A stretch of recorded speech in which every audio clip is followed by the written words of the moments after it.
Aye, aye, aye, aye.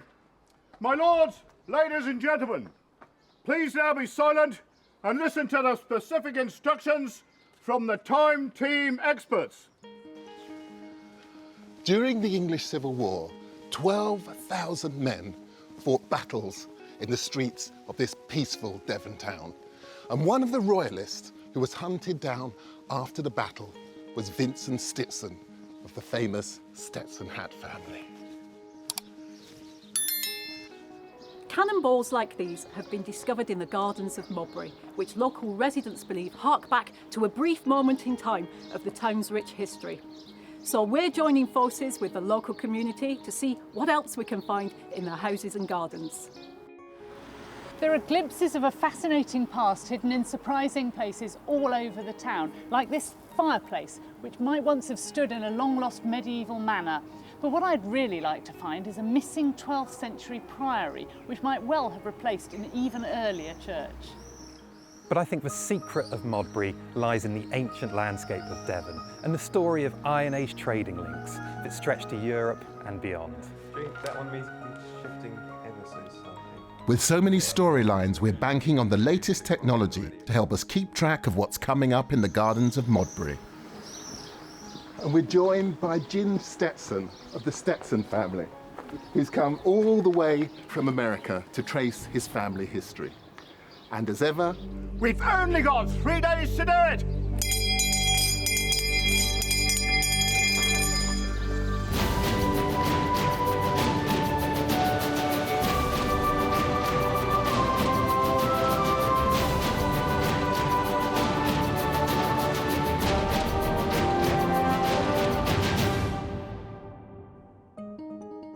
Modbury, although officially a village, it's more like a market town located between Plymouth and Exeter in Devon. It's surrounded by the spectacular landscape of the South Hams and dominated by St. George's Church, perched up on the hill. We've invited the local residents to dig 1-metre test pits to help us uncover the hidden histories in their houses and gardens. So Danny, you've been spending a bit of time down here in Modbury, getting to know the local community and the history. I mean, where do you think we should focus our attention? Where should the test pits be? Well, we've been inundated with offers of test pits. We're going to put 14 1-by-1 metre test pits in all across the town, all the way from the hill at the top by the church, all the way down and back up Brownston Street. So who knows what we're going to find? But isn't this a 17th or 18th century town? Isn't that what we're going to find? It may look like that, but we're pretty certain that since it's full of medieval burgage plots, there will be older fabric in the back parts of the houses and perhaps in the roofs. And so I'm going to be going in and out of those houses trying to examine their fabric to see what story they tell. And a medieval manor house, I've heard something about? Yeah, well, we think that was destroyed during the Civil War, so 1643, but we think it was located here, and there are rumours of masonry in the gardens, so we need some geophysics there as well as the test pits to see if we can work out what's going on there. Wow. And this priory that... Oh, the Priory, yes. Well, that can't have disappeared completely. So we've got test pits for that, but we also want to have a look at the standing fabric of the church, see what's going on there. Yeah, I'm going to be really interested to see how much medieval stuff we find, because if the medieval town was very much destroyed during the Civil War, then we'd expect less of it to survive. If there's lots of it surviving, it suggests it wasn't as badly destroyed. I think we're missing a key part of the story, though. While the medieval period and the Civil War are hugely important events, they're chapters right in the middle of the story. If we want to really understand this town, we've got to go back to its origins, and we've got to look to the prehistoric landscape and the features in and around the town. Gosh, so there's a lot for us to do, and we've only got 3 days to do it. To help us navigate the streets to find out what's behind Modbury's elegant facade, Adam's building a VR model of the town using aerial photogrammetry. Helen's beginning her search for Champenown Manor, which we think was destroyed in the Civil War, by getting the Geophys team to work in the garden of Palm Cross Greenhouse. The reason I wanted you to come and do a survey here, John, is not just because this is a really quite big area of grass for Modbury, but also because we think this was the site of the manor buildings. And in fact, if you look around, you can see they're all over the place, bits of stone. Yeah, I've this seen one, these. well, this one is incredible, isn't it? Because it turns that corner, so it gives us that architectural you know, it's definitely a corner of some kind of opening. And then there's this other one here, another roll moulding, a lot smaller than that one, and that's just a section, so it doesn't tell us quite so much. But I think we might be able to get some kind of date on these. Well, there's another piece in the steps over there. Really? So you want us to piece these together into a building? Kind of. What I really want is a plan of a building from that lawn. Plan, Simon? Sounds easy to me. Excellent. Well, I'll expect that in about 10 minutes. The Champagnat family who lived here were of Norman descent. In the 14th century, they became lords of the manor in Modbury and patrons of the Benedictine Priory. They were hugely influential in the Tudor courts. Lady Catherine Champagnat was even governess to Elizabeth I. And while Simon's hunting for their lost manor house, Matt's begun work in a test pit in a garden bed, where we won't disturb the owner's brand new lawn. Here. So how far down do you think you're going to go? Well, the first thing that strikes me there is, if you look at the height of the garden and you look at the height of the road outside, there's quite a difference. That's right. Now, one of them is worn down, or one of them has built up, or it's half and half. So my bet is 30 centimetres before we start to get into anything. So we're only going to see some heads popping up from the hole. Yeah, yeah, exactly. We've got a while to go, I think. I came from Massachusetts, flew over for the Time Team event here. I'm very excited to be here. This is my first time in Modbury. I am a direct descendant of Cornet Robert Stetson, who lived in Modbury. And my history is that I'm 12th generation to Cornet Robert Stetson.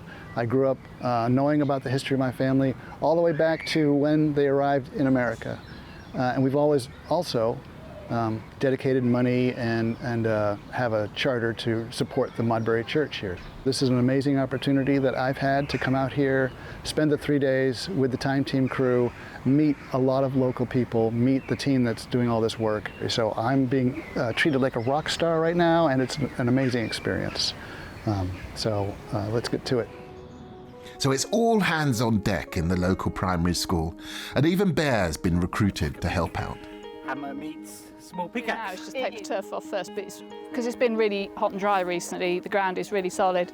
So Matt's come in to help because we need as much weight on the spade as possible to get it to go into the ground. There were two battles of Modbury in the Civil Wars. The first was in December 1642, when the parliamentarians ambushed a meeting in the courthouse in Champagnat Manor. They destroyed much of the house and captured some of the royalists, including Captain Champagnat himself. The second battle, 2 months later, was on a much larger scale.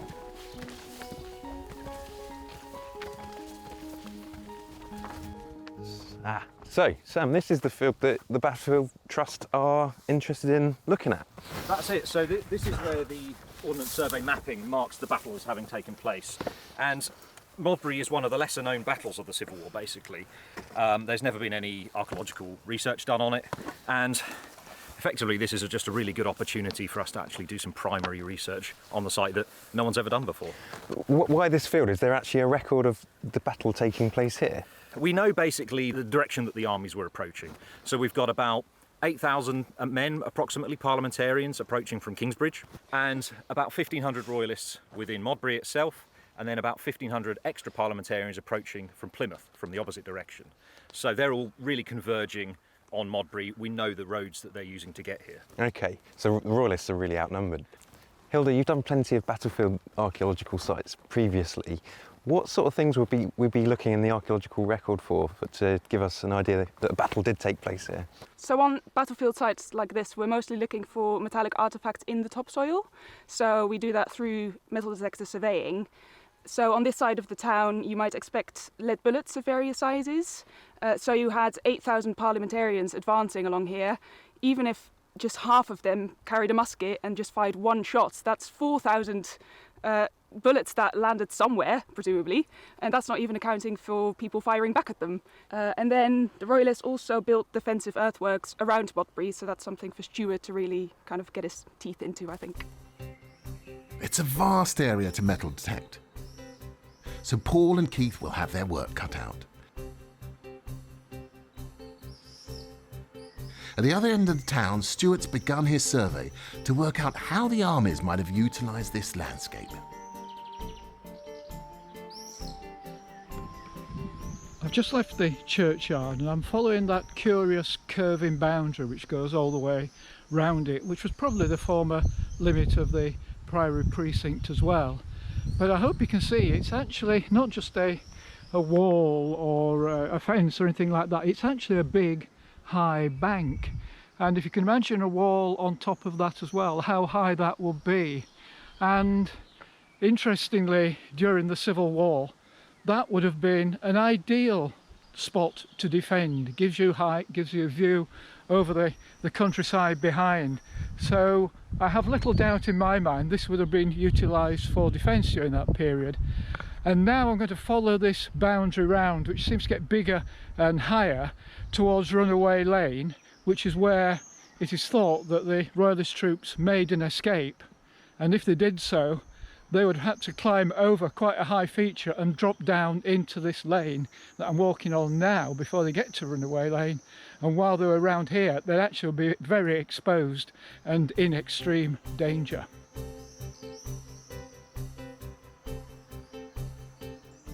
It's very tranquil today down here, very quiet indeed. But it's easy to imagine the screams and the noise and the fear of the Royalists as they were escaping almost certain death or capture, and this may have been their only escape route. The depth to which Runaway Lane is cut makes it actually an ideal escape route, because it's like being in a trench. You can't be seen if you're down in the bottom where I am now. If you look, we're way below the sides. They're almost vertical in places, so nobody will be able to see you as you walk down the lane. On the other hand though, it could be extremely dangerous, because if they were waiting for you and above you, they could easily turn their muskets on you or whatever weapons they were using at the time. So escaping down something like this had a risk factor, but when you need to escape to preserve your life, you're going to go with whatever escape route you can find.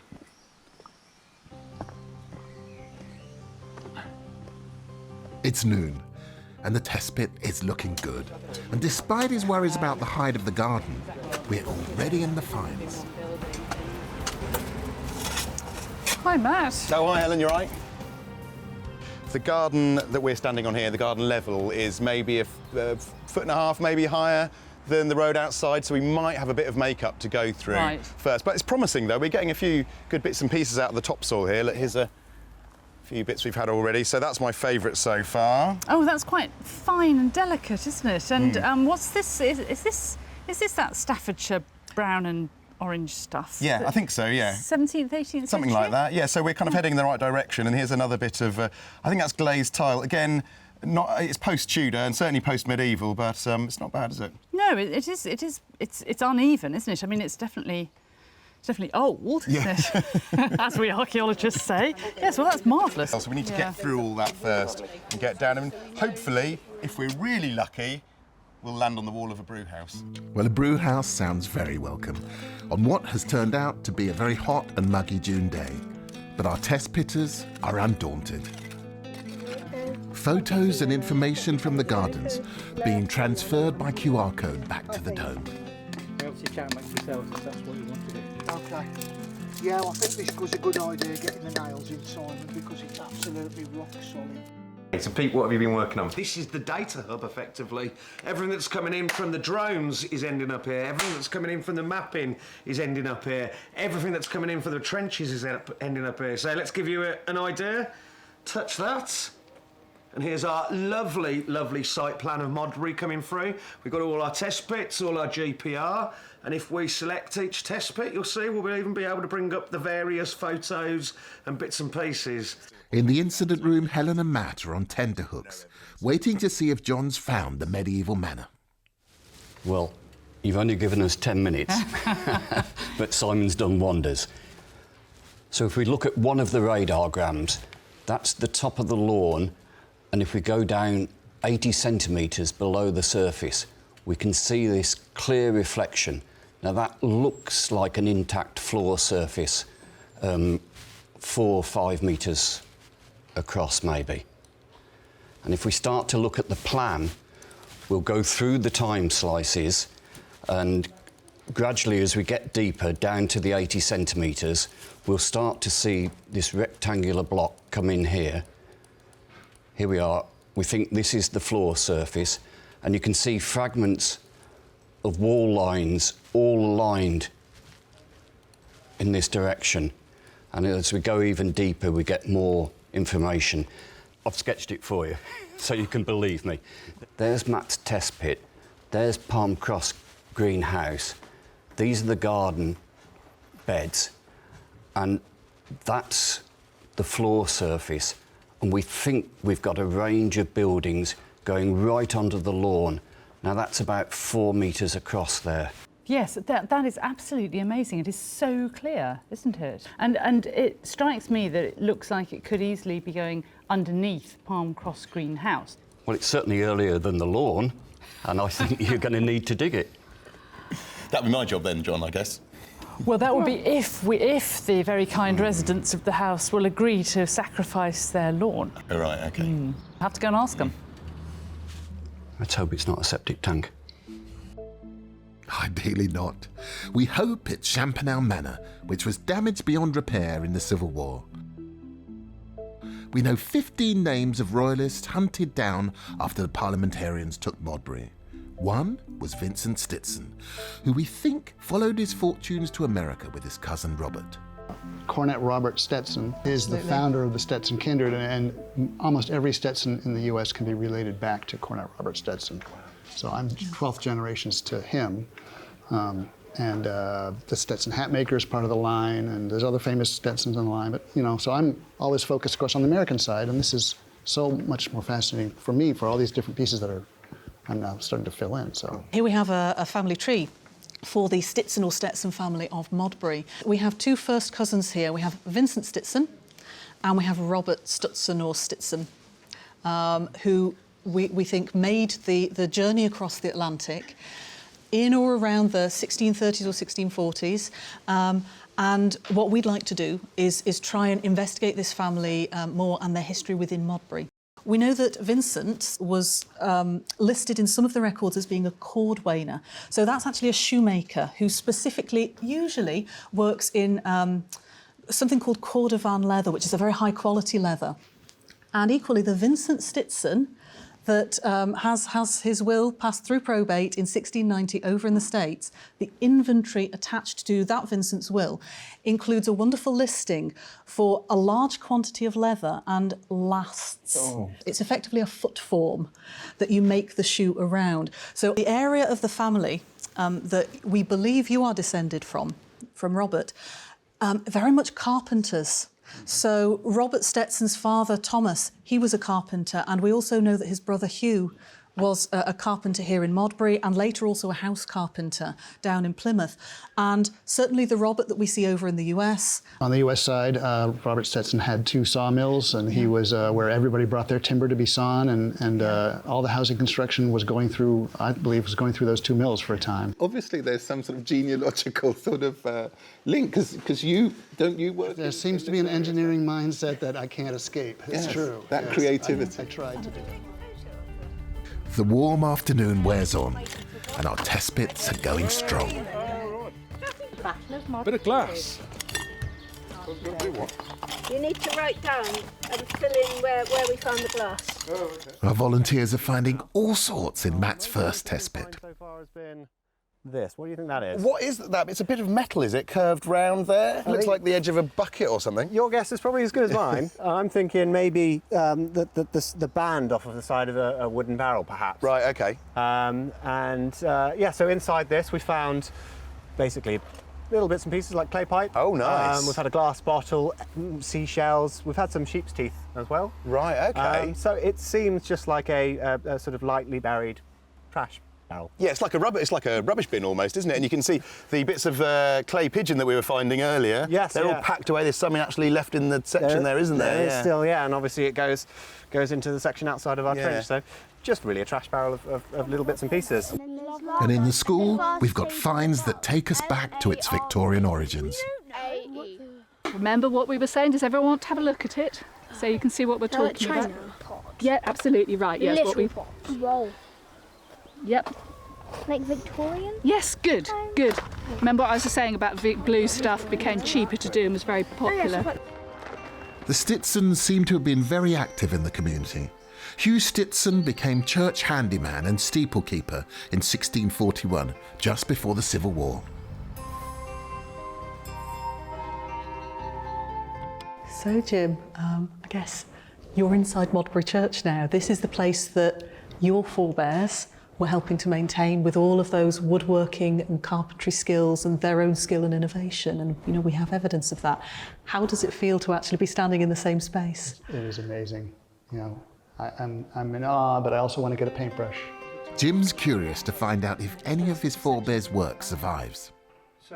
So they would have installed screens, you're saying, in between the pews? You basically, if you were somebody posh, in the posh seats, as it were, or somebody of note, you'd have more prominent. You can certainly see for Hugh Stetson, he's being paid on and off for various work on the seats. So, for example, 1654 paid Hugh Stetson for work done about the church in mending the seats. So, obviously, even though it doesn't give us conclusive evidence as to precisely what tasks he was doing, it's not inconceivable that he's putting things together. He's clearly a man that had quite a lot of a broad skill skills. set. Jeremy's done an architectural survey of St George's and believes there might be the remains of an Anglo-Saxon church hidden in the Undercroft. But the first official record of a church in Modbury is in the Domesday Book, the great survey of England and Wales completed by William I in 1084. And so he thinks this is the site of the original Saxon church. That's his theory. Oh, okay. Right here. So this is the Exeter yeah. It says 14th century, but do you think it could be? Well, The Exeter Inn, it's one of the oldest buildings in Modbury. It was believed to have been the meeting place for the Royalists as they prepared to withstand the parliamentarian attack. We put a test pit in the back of the pub to see if we can find evidence of the Civil War or anything earlier. That looks like a bit of roofing slate. Architectural treasure through here. I'm not sure what it is, but... And inside, we've heard there's a ceiling, dating to this important episode in Modbury's history. Oh, well, that is absolutely splendid. Isn't that gorgeous? Yes. That ceiling. That has an early 17th century plaster ceiling decorated with raised ribs and stamped ornaments showing foliage sprays. It's geometrical with a sort of big central square panel and heart-shaped panels springing from it either side. So what period then is this building? Well, I think the building must be 16th century since it was, I think the present building is 16th century and this is an early 17th century enrichment of it, probably around, you know, as early as the 1600s or 1610s. But, you know, it's a spanker. It really is a spanker. So this it's absolutely delicious. So this building might sort of give us some hint of a pre-Civil War history for Modbury. Pre-Civil War Modbury. And medieval? It's still here. Oh, quite possibly. So with a building like this, do you think the frontage could have been destroyed, that bits of it could have been destroyed, like the High Street? You can imagine that if there are battles raging, that buildings like this may have partially survived and then been repaired. I don't think it's very likely. I think if there had been a significant Civil War destruction, we'd have lost the whole building and the ceiling. We wouldn't have just lost the fronts. So this is Modbury toshing itself up in the 18th century to look more fashionable and keeping the older stuff behind on the sly because they liked it. So if you sat here by candlelight, as they would have done in the 17th century, the whole ceiling would have danced and moved with flickering light. It would have been absolutely, it would all have been a sort of golden colour and it would have just constantly changed and moved. Incredibly sumptuous and lovely. They're beautiful things. And I could imagine a group of royalists hunched together under this ceiling, fireplace roaring. I'm sure they wouldn't plotting. like to claim they hunched. They proudly sat there discussing how to rout their enemies. If any medieval Modbury survived the ravages of the Civil War or the Georgian refurb, it's likely to be lurking in the roofs. So our dendrochronologist Andy's taking samples from the roofing timbers, which is going to try to date.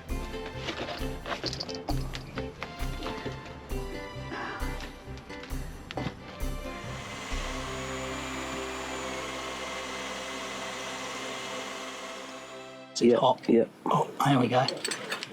So that white mark is where the bark was actually sitting, and that just ensures that I know I've got the outer ring. That short sequence is tiny, but it doesn't matter if it's got more than 50 rings, which it has. Some of the chunks of masonry in the gardens appear to be remnants of missing medieval buildings. Hi, Richard. I've heard rumours that are correct, that you have found something very exciting. I think this is a very exciting piece. It's clearly from a late medieval tracery window opening of some sort. But the really exciting thing about it is that it has no glazing rebates. Now, normally in a tracery window of this sort, there'd be a little groove cut in there, in the centre of the stone, where the leaded light of the window would be put. And it's big, isn't it? It's really big, chunky. It's chunky, it's massive, and it's late medieval, and it's architecturally very, very impressive. So I think if this was part of a cloister, it's doing a sort of a Gloucester on a small scale. So I think it's this section of a window with the mullion going up and mullion going down, and it may not have been a two-light window, it might have been a group of windows that went on and on, so it could have been a continuous arcade for lights. I've got used to expecting this priory to be a tiny little thing with a couple of monks at the most, and this is something much grander that I really wasn't expecting. Yeah. And what do you think about the date? I think it's probably mid to late 15th century. And so that is the point at which the priory is it's given to Eton as part of Eton's endowment, and then we only have one prior left before the whole thing stops. But that prior, I mean, I'm really tempted to put his name on it, William Burslin, because he was the prior for ages, for decades, and he seems to have been a really dynamic man. So I'm tempted to go and pick through the records to see if we can find anything that, where a receipt for the stonemason. Well, if he was a dynamic prior, almost the first thing he'd do is replace the tatty old cloister with something glamorous. The Benedictine Priory was one of the longest surviving Norman priories in England. It was originally founded in the 12th century for just one prior and 2 monks. Its main function was to administer lands and revenues and to send the proceeds back to the mother house in Normandy. Records suggest that it was to the north of the church, even though there's nothing there now. But the more we look, the more pieces of buildings we're finding in unexpected places. What we appear to have is what's called a mullion. There are 2 bars. So originally this was stood upright. This is a window opening. That's a window opening. This would have stood vertical, and somewhere in here will be 2 bars. But to me, that looks sort of 17th or 16th century, and this might actually be part of the Champenown mansion that we've been looking for. A piece of fabric that's been reused when this wall was rebuilt, probably sometime after the Civil War. All of these fragments will be pieced together in Bear's reconstructions. Towards the end of the day, there's a surprise. In the school test pit, we found our first piece of medieval pottery. Well, this is a pretty exciting find because this object is much older than the ring pulls and other things in the tray, because this is medieval. So we're thinking about the period from, say, 1200 to 1500. And that appears to me to be handmade. So we're back before about 1350 or so. Do you know what I've just noticed, I've been listening to you talking, John, and I've just noticed, fiddling about with these bits of roof tile, is we've got these 2 bits here which have obviously just been recently broken, and I'm thinking they're either medieval or early modern, because they're not, they're reduced still in the middle, but it'd be interesting to see what you think the date is. Those 2 bits obviously fit together because they've just been broken digging them up, but this bit, which has obviously been broken for some time, that's not a recent break, actually fits right against that. Excellent. That's suggesting that these broken bits of roof tile haven't moved very far since they were deposited. It makes it a bit more likely that they've come from a building of whatever the date this roof tile is that was quite close to here. Hello. These are your marbles as well. We found your marbles that you lost. It's extraordinary what you can find in such a small trench, as we've discovered in Test Pit 3. When I was first discussing that we were coming to Modbury and we were looking for test pits, Dominic said, come and dig in my garden, because when I was younger, I lost a toy soldier, and see if you can find it. Wow. And you'll never guess what. We found it. No. So, to have been reunited with this little gem after so many years is just, I mean, it's unbelievable. Oh, my word. One, I can't believe that you found it, Danny.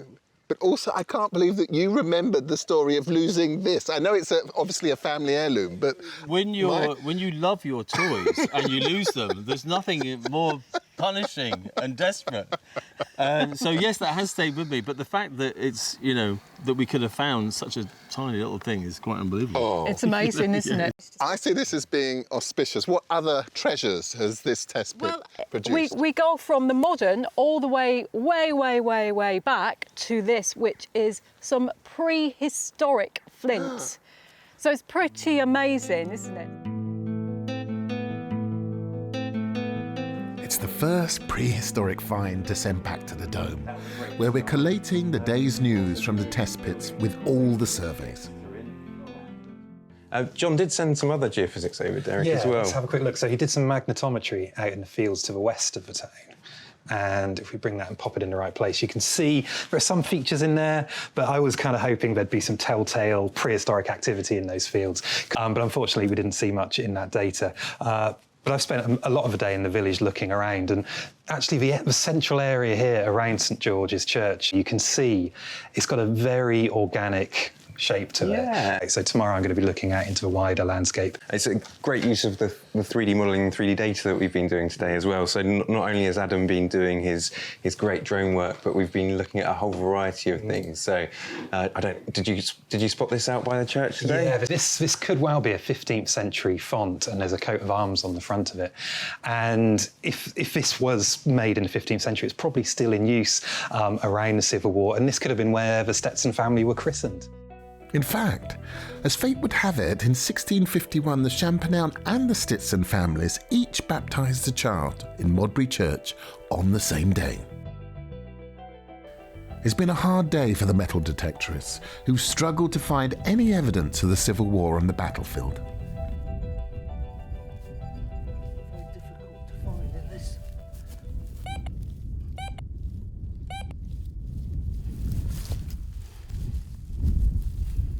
Ah, there we go. And is that what we've been looking for? Oh, a lead bullet. Very, very nice. That's just what we're after, isn't it? We've been looking all day, haven't we? We have. I mean, this is the first one. It's practically the end of the day, isn't it? Yes, it is. Yeah. Obviously in classic fashion. So what I will say is it's quite small. Yes. So that could be maybe one of two things. If this is a sort of Civil War bullet, then we could be looking at maybe a pistol ball or something like that. What we may also be looking at is hunting, sporting activity that's not associated with the battle. Sure. What I'd really like to see are slightly larger bullets that would have come out of actual full-size muskets. Yes. And Paul's on the case immediately. Cool. Heard you found something exciting? Well, no signals like this all day, and then out of the blue at the end of the day, there we go. Oh, you jammy. Musket ball. That's a proper chunky one. Amazing, yeah. I mean, that is a lot. Funnily enough, Keith, you wouldn't believe, just found one as well. All right. It was a lot smaller than this, though, and I mean, this to me looks a lot more like the calibre you'd expect from a musket. Yeah. Does it look fired as well? It's definitely been fired, yeah. I mean, you can see it's slightly deformed. There's a slightly flattened face there where it's taken on the inside of the barrel shape from the musket, and it's also generally a bit squashed, so that's probably from where it's actually hit the ground. But this is a lot bigger than the one Keith found, and this is a lot more in keeping with what you'd expect from a Civil War battle. So we were kind of almost writing this field off, weren't we, today? But right at the end of the day, we've had two lead bullets that, I mean, maybe less than 100 metres from each other. So perhaps we do definitely need to come back here tomorrow and see what else we can find. Yeah, great, well done. Really good, really good stuff. Yep, I've getting tugged it. Great. Exit left. These Civil War finds will make a great addition to the Time Team Virtual Museum. The problem will be choosing which finds from the test bits to include. So I've just got the finds from all of the test bits together to try and see what's coming up in the different ones. So working through them in numerical order of the ones we've done. 2 is brilliant, really interesting. And we've got big chunks of medieval here, so you've got that handle there with sort of big stab in it there to let it fire properly. We've got quite a lot of that. We've got some of this Totnes stuff a little bit later. And then we've got this bit, which is actually going back to the 11th, 12th century. Wow. Again, really early. That's amazing. And it's undisturbed. It looks like you've got intact, undisturbed medieval deposits in 2. Well, the fantastic thing with this then is obviously I wasn't expecting any of this. It's amazing to find the medieval, but to actually get back as far as Norman times, this is the earliest material evidence that ever to come out of Modbury as far as we know. This pushes our story right back to the first records of Modbury. But where was the 12th century priory? What happened to the Champernowne's medieval manor house? 2 days left to find out.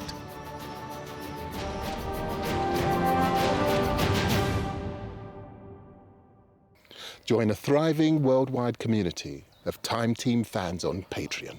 Our new target is to reach 15,000 worldwide supporters on Patreon by the end of 2025.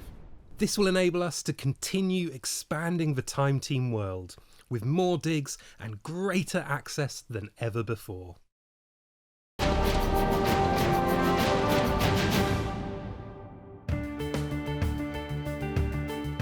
Day 2 of our community dig in Modbury and Devon, the ancestral home of the Stetson family of hat fame.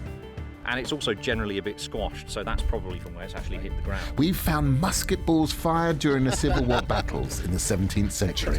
Exit left. John thinks he can see where the medieval manor house once stood.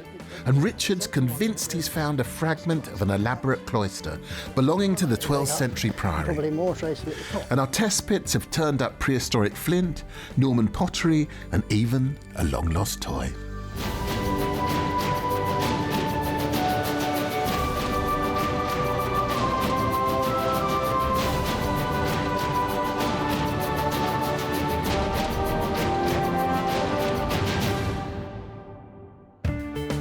Danny's gathered the team together for the morning briefing. Okay, good morning everybody. How are you all doing, all right?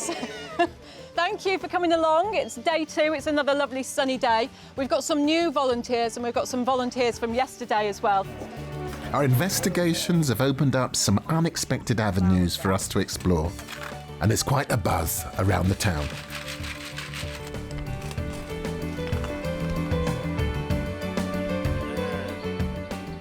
But there are kind of 3 clear narratives that are developing, because there's the Civil War story, the medieval story, and then there's also the prehistoric story as well. Yes, which is really exciting. But I spent all of yesterday in just one garden, where we managed to sort out from the geophysics the plan and a floor level of a building, probably the medieval manor, and some bits of architectural fragments which seem to be the tracery from a cloister, which must be from the priory. So we're beginning to see what that would have looked like. So hopefully we might be able to locate the priory? We'll have a go. We'll have our best shot. But this is what's really exciting about today, because now I get to look in the church, and we've got some documents about the relationship between the church buildings and the priory buildings, which I've got to really work through. Yes. Well, lots to do. Absolutely. Another busy day. As well as the piece of cloistery found yesterday, Richard's found a chunk of masonry in the step of Palm Cross Greenhouse, which is very similar to the fireplace set into the pavement in Church Street. Hello, Richard. Hello there. What have you got for me? Well, 2 halves of an absolutely marvellous 16th or 17th century fireplace. You can see this. This was the jamb, and this was the clavel or lintel, and you can see it's got this tight curve here at the corner, and then the top part has this lovely moulding, and it goes up to a little quirk in the middle, and you've got exactly the same detail on this stone down here with the quirk, the curve, and the same mouldings. So this is from the same fireplace, and if you rotate this stone by 180 degrees and stick it onto the end here, you've got a complete one. So it strengthens the case that that fireplace was actually stolen from the Champagnat house. Well, if you could just finish clearing it out for me, I'll take a picture of it. You cheeky brute. This is not far from where John thinks his geophys has picked up part of the manor house. But before we can investigate, we need permission to dig up Peter and Joe's brand new lawn. This is the strongest target we've got. We think there are buildings going across here. There's definitely something. We just need to establish what it is. Right, I think we'll start off then with a metre square test pit like we've been doing, and then hopefully we can extend out a bit from that, maybe another metre. But Peter, Joe, it's your garden, it's your lawn. Are you happy with that? Well, happy and excited, really. I mean, many hours of toil have gone into the lawn, but it just drops away when something as exciting as this comes along. Yeah. I think. Yep, Joe, it's right? got to be dug up. But, well, there's certainly something 80 centimetres down. Right. We need to establish what it is. Yes. Yeah. And we'll have to get on with it then, I think. It's up to you. Yeah, we're going to need the tarp, we're going to need the tools, we might get a cover over it. Gosh. Floodlights? Floodlights, possibly. You will not recognise this lawn this afternoon. Okay. And then we've got to get the JCB digger in. Yeah, Project Creep, I think we call this, but that's life. Permission granted, and we're underway. Well, I hope you've got it right.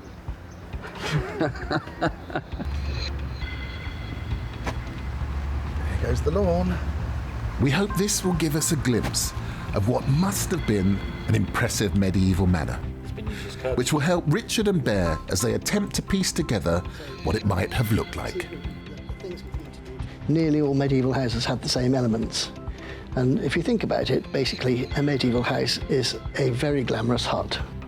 It would have had a main hall with a fireplace in the middle, and coming off that, a stair turret and an oriel window to light the grand entrance.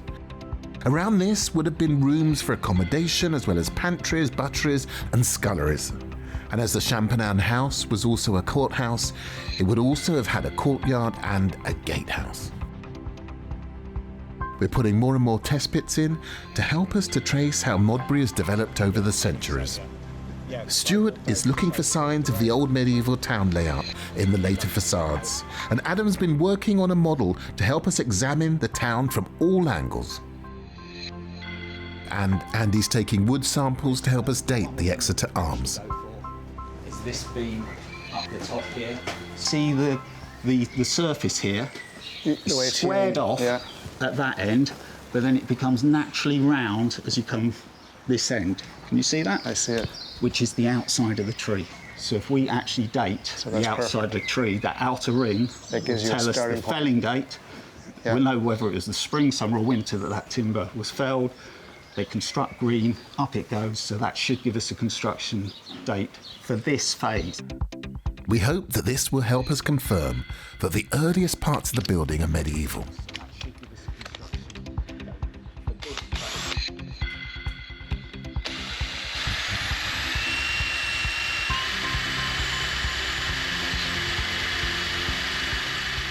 And in the test pit in the pub garden, Ivan's hit something that could be part of a building. Oh, you've got something structural there. I'm rather confused at the moment because we've had a lot of modern stuff as well. So we've got bits of plasticky stuff here. So, and there's evidence of cementy, mortary, sandy stuff here. So maybe some kind of older patio or something like that? Maybe an old pub patio there, but that wouldn't tie in with this. I don't know what this is here. Yeah, that does look pretty substantial. It does. So we need to kind of clean that up and then kind of try and work out exactly what's going on. But is it a garden feature or something relating to an earlier medieval building? Stuart's pretty sure he spotted traces of the old medieval street layout. There's a line comes down here to where this white property is here called Dairy Cottage, and then a dark frontage here, and that division is very obvious. There's a change in direction there. That change in direction might be best seen from this angle here, where if we look along the front of this light-coloured building as we walk down. If I was following the edge of the left-hand side of the marketplace in medieval period, close to my left here where these modern windows are, and I want to continue to the left, but I'd end up now walking straight through the lounge of this grey building.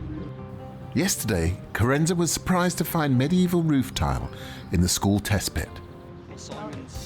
So John did some geophys to see if he could locate a building that it might have come from. I know it's quite a distance, but he scanned all this area with the radar, and at this one point here, got the results on the screen. Oh, wow. That's the top of the grass, and we're going down about 50 centimetres, and you can see a really solid surface there, and we're not seeing anything like that anywhere else. But we had no idea what was going on here at all, and maybe, you know, if this is a wall, it could be the wall that is enclosing a farmstead or something there, and we could perhaps even, if we do one test pit, we could even extend it either side of the wall and see if it was different or something like that. So, perhaps there was another manor house here at the same time as Champernowne Manor and the 12th century Priory. What we really want to know is where the Priory stood and how it related to the church. Jeremy studied the architecture in detail, and he thinks that it was rebuilt several times. And the earliest phase could date to before 1140, when the church was gifted to the Benedictine Abbey of Saint-Pierre-sur-Dive. And as it's undergoing renovation, we have a great opportunity to look under the flooring and to hunt for new evidence. And what I'm really interested in is to know whether there's any evidence for anything that's earlier than this kind of 14th, 15th century thing that we can see. And have you found anything to help? One of the things that seem to stand out were the columns. And the columns don't seem to match the rest of the building.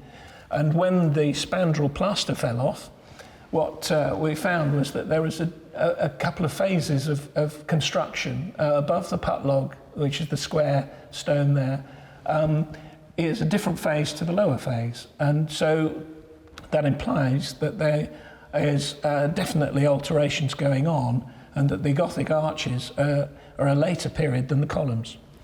What do you think of that, Richard? I think he's absolutely right about that. What interests me is you can see that these white lines that look like the mortar joints of stains in the piers are not actually the mortar joints, they're just cosmetic, they're just painted on. The darker lines are the actual mortar joints, and you can see that the dark lines in the voussoirs, which are the little stains that form the arch, are actually at a steeper angle than the white lines, which tends to suggest that they were different arches on top of these piers, and at some point somebody in the Gothic period has smashed the whole top of the arcade off and rebuilt it with either wider or different pointier arches. And when they did that, of course, they made a colossal misjudgment, because they ran the arcade leaping along towards the west end, and when it reaches the western piers, it's completely misaligned. It comes down with a thumpingly hideous bodge onto the top of the impost there. So I really think there's a lot going on here that still has to be explained. One theory to explain this flaw in the structure is that after the Black Death in the 14th century, the population of Modbury dropped to 300, and work came to a grinding halt because of the lack of builders.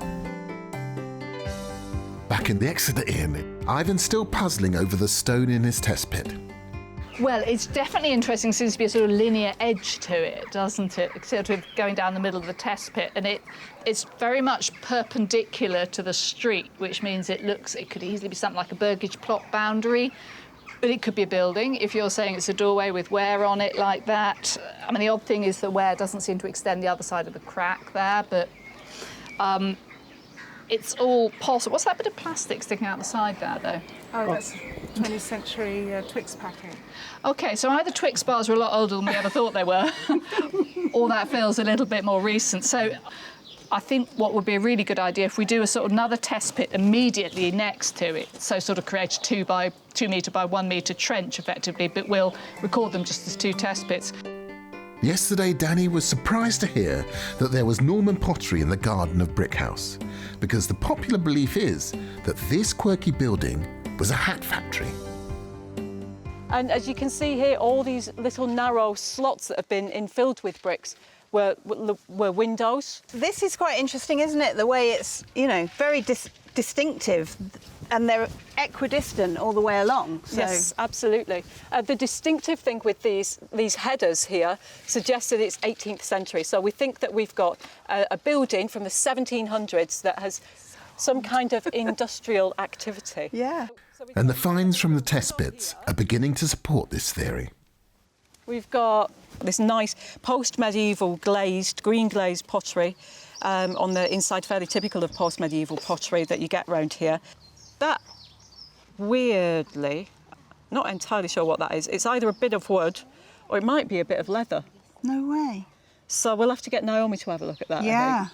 And the other thing that's interesting as well that we're not seeing in any other test pits is this kind of like not very exciting looking bit of... But different to everything else? At the moment, yeah. Now, this to me looks like a thing that you would call fuel ash slag, which is just the type of waste product that you get with industrial processes. And if this is leather, it's a nice link to the Stetsons, because Vincent Stetson was listed as a cordwainer in the names of royalists hunted down after the Battle of Modbury. So on the 21st of February 1643, we got 1,500 royalists occupying Modbury. We've got approximately 8,000 parliamentarians approaching from the direction of Kingsbridge, somewhere down the road here, and then we've got approximately 1,500 parliamentarians approaching from the direction of Plymouth. At some point, some alarm happens and the royalists send out skirmishers around Modbury itself, and a firefight starts to develop in this area against all these parliamentarians through the hedgerows and the banks and the ditches and all that kind of stuff. The royalists seem to hold for a while, but they are eventually driven back into Modbury itself. The parliamentarians move in somewhere here, bit of looting, bit of pillaging, all that kind of stuff. And the royalists get driven back into what the accounts say they call their works. So it's a defensive position, either an earthwork or perhaps around the church or manor house or so on. Eventually they're driven from these works by the parliamentarians, and they seem to withdraw in good order initially down Runaway Lane. And there's a bit of a rear guard of dragoons and so on to cover this retreat in the night.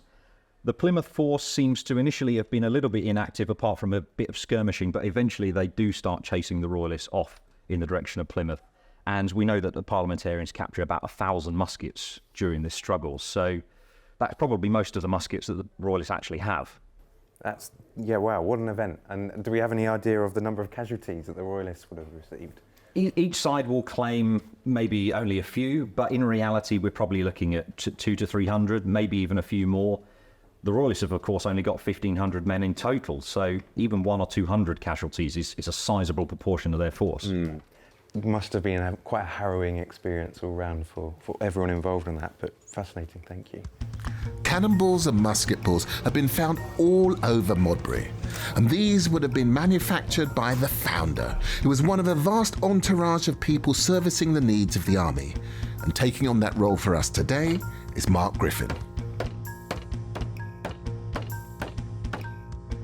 Your role in the 17th century, you'd have been critical to the success or failure of a military campaign. Pretty much. So I'm a small man with a very big job. But you would have been, I'm sure, valued, loved. Everyone would be kind of patting you on the shoulder. I think so, Griff. yeah. Not so much if I've run out of stuff, but yes. I mean, every soldier could have a musket ball mould in his pack, and we could be sitting around the fire at night using whatever lead we've torn off of whatever poor soul's church or house or whatever. They don't have to be good, but they have to be good enough. So, and luckily lead is quite forgiving. You can hammer that down a musket ball. And this is a complex process, is it? No, it's so we've got here our mould. So yes. it's got the even depression there, and it's got a little tiny hole there. What I'll do is I'll take some of this molten lead and I'll just hold it over the brazier, over the metal tray there. Let's get it into some light. Oh, look at that. Now then, that looks as though I may have missed most of it, so I don't know how much went in there, but hopefully enough. Hey, look at that. There we go. Each soldier will have a good sort of 20 or even more in their pouch. And there'll be a wagon somewhere nearby waiting with all the supplies, more gunpowder, more match for lighting everything, more musket balls. So it's a beast that has to be kept fed. Now the problem is we've got all this nasty stuff on the top. Yes. That's no use to anybody. That won't fit down a musket ball. But luckily this tool, multi-purpose tool, has also got a pair of pliers with some blades on it. Brilliant. Which means I can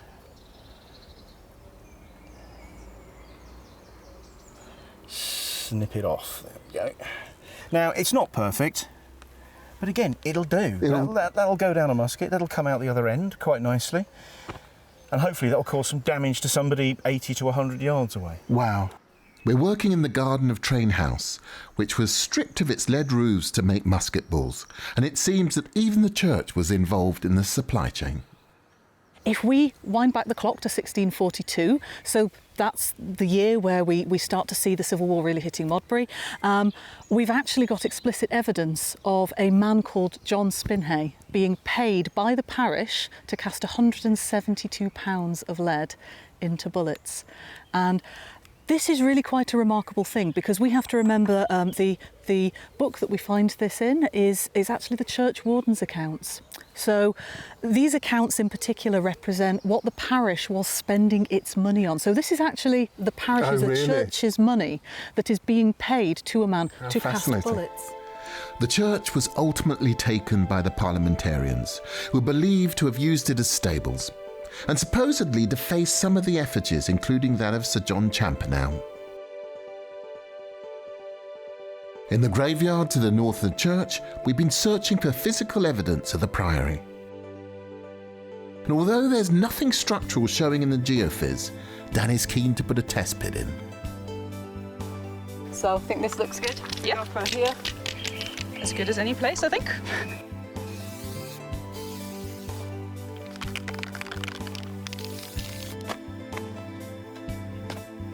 In 1316, patronage of the priory was given to the Champernownes as Lords of Modbury, and a licence to crenellate their manor house was granted in 1334. The building must have been impressive, and has even been referred to as Modbury Castle, but despite this, it's proving difficult to find. How many layers down do you think you are? Well, we've got the topsoil there, which is about topsoil and turf, which is about 20 centimetres. Then we've got another 20 centimetres of kind of browny subsoil, had lots of bits of stone in there, and that's where we had all this medieval pottery and early pottery and early medieval pottery right up to 18th century pottery all mixed up. Bits of bone, loads of stuff. And underneath that was another 20 centimetres of similar stuff, but no finds apart from that bit of tile. In one of Time Team's more memorable moments, Helen joins the local madrigal group to serenade the workers.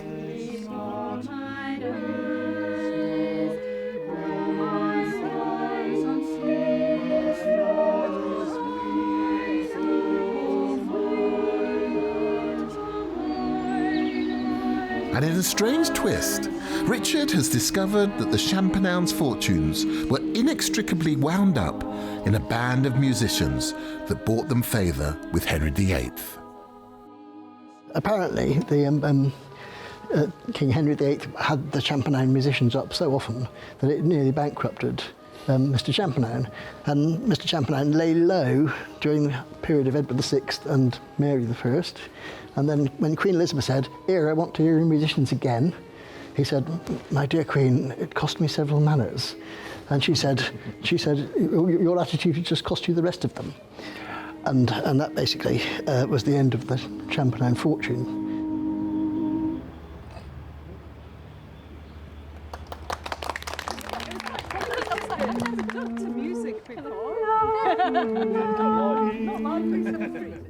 Let's hope today's musicians bring us more luck than the Champernownes as we continue our search for medieval Modbury. So why have you brought me here, Richard? I think this is probably the most perfect little medieval house in Modbury.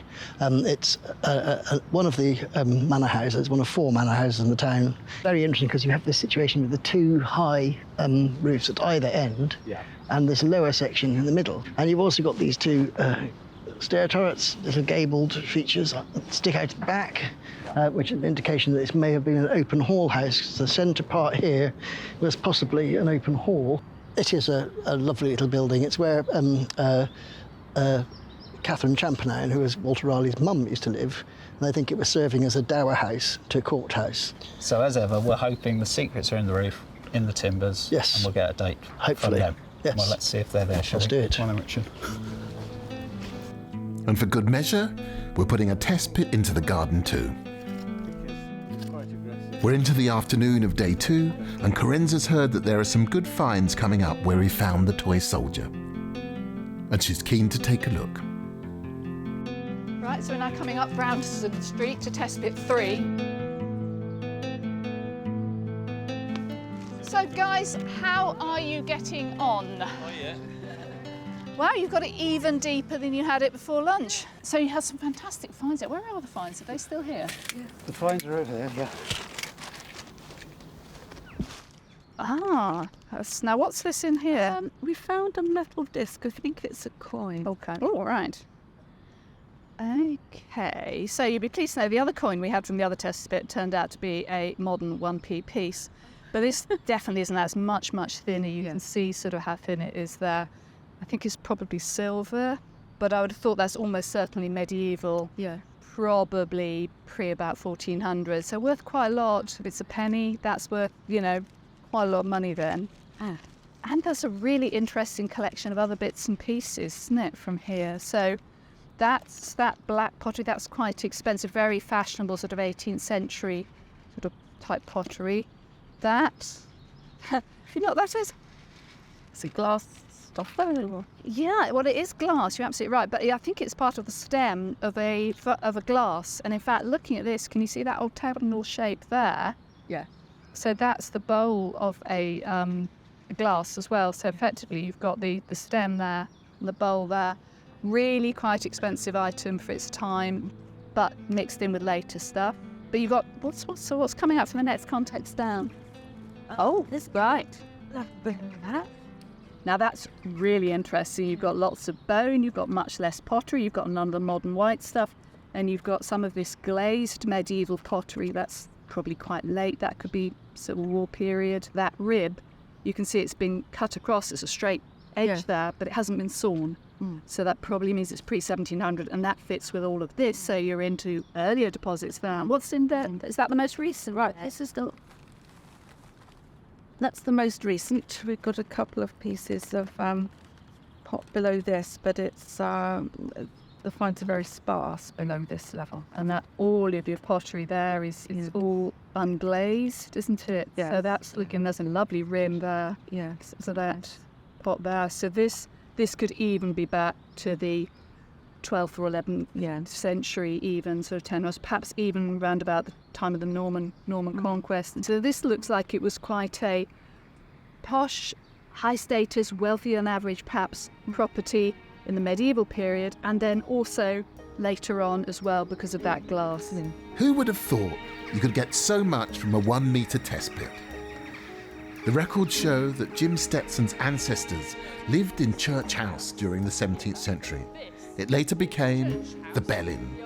And as Hugh Stetson was the bell keeper for the church, it's rather appropriate that the building still retains the market bell. Oh, and look who we've got here. This is very timely. Why aren't you at work? I'm working very hard at the moment, I'll let you know. We're starting to get to grips with some of this area. Adam's been doing some drone work as well and trying to work out some of the complexities in these building lines and so on related to the important property for you. And just to show you where we are, this is the ginnel, the passageway. You just walked up the white strip there, and this is this row of buildings here. This is your ancestors' property just here on the right-hand side. What's emerging is that there are property boundaries going round like that. It's really, really odd. There's a curve there. You can see behind that curve are typical burgage plots, these plots that are laid out in the medieval period for the good burghers to put their property in and sell their wares and so on. This would be the frontage of those there. creating a triangular space there, which will be the market.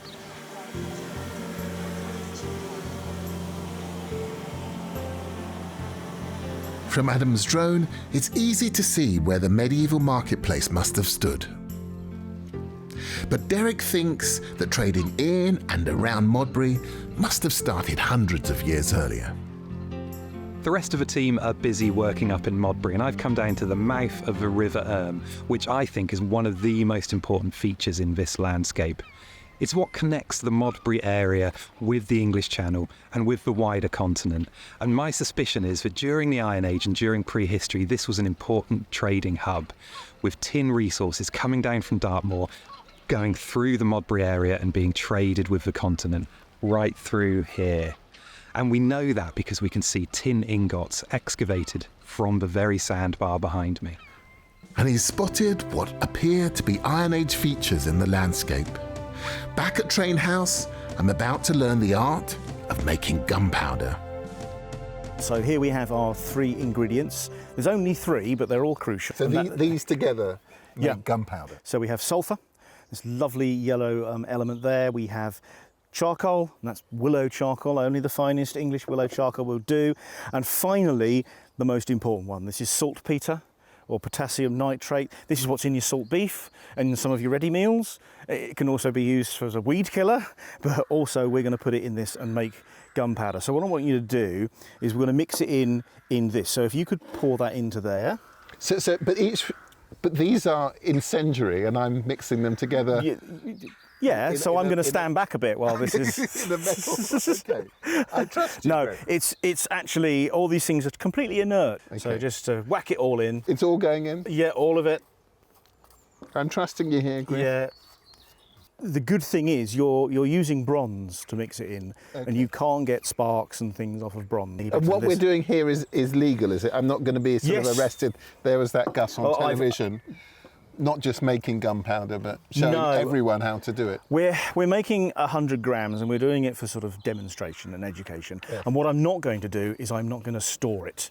I'm not going to keep it. As soon as we made this, we're going to get rid of it. Otherwise, I start turning myself into a gunpowder factory, and we don't want that.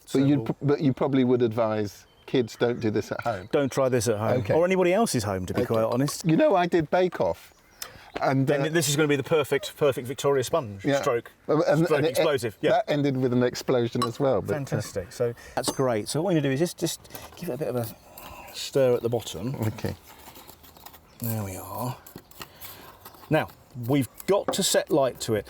Put that onto this this angle line here. So best if you stand back a little bit. I will try. So I'm very happy to do that. There we are. Okay, that'll do. A bit more there. So now I'm going to put on some fuse. I'm going to put on some touch paper. But what I've done is I've soaked it in some potassium nitrate solution. Okay. Right. So I'm going to light the blue touch paper. Well, brown touch paper. Yep, it's going. Okay. And retire. We retire. We retire. Oh, there we are. Gosh, that's quite dramatic, isn't it? Yeah. Just those 3 ingredients. Now that is the fog of war. Yes. So out of that fog is going to come men on horses, cannonballs, musket balls. We're not going to see where they are, but we can certainly hear them and smell them. Wow. And I'd be the one running in that direction. The effects of these fierce battles in Modbury were felt by the community for decades after the event, with records of men seen seeking compensation for war injuries that meant that they were unable to work. Some of these battle scenes have been recreated inside Modbury's Toy Soldier Emporium. You can see that they have swords, and then additionally that they have cannon, and they have muskets. So the royalists were generally wearing blue uniforms. Basically, a lot of the material, pretty much like the American Civil War of much later, it was whatever they could get because it was a civil war. There wasn't much coming in from outside. I mean, as someone who absolutely loves history, it's wonderful to see it come to life in this particular way. Our crew was having such fun in the Emporium that Matt was forced to find another cameraman to record his breakthrough right at the end of day 2. So, Matt, in the absence of a professional cameraman, what have you got? Well, we've gone through all the garden landscaping layers, and they had medieval pottery in them and later pottery as well, a real mixed bag of stuff, but indicating that there's probably something interesting going on in this garden, and we kind of know that from the geophysics as well. So here's the metre square, John, that you marked out, 80 centimetres down. We were hoping to find a floor or something, and at about 65, 70, we've hit this slate layer of demolished slate, and it's very clear, it's just roof slate with a little bit of plaster. It definitely represents one activity of either the roof collapsing or the roof being carefully taken down and the good tiles taken and the waste put down here. But this is a very quick action. This probably represents a few days or a few weeks of work or something happening here, and it's all very, very clean. So we're cutting down onto that, and then underneath it here, we've got some stone, which is quite exciting.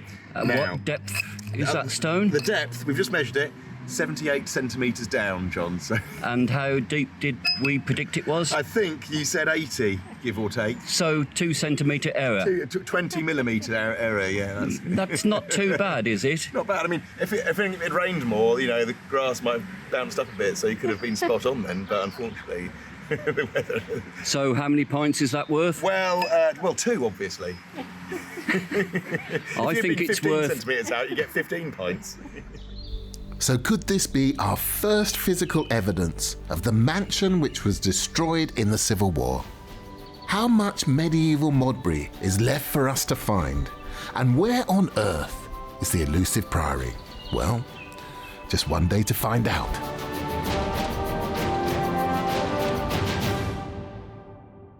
If you'd like to see more episodes like this, you can make it happen.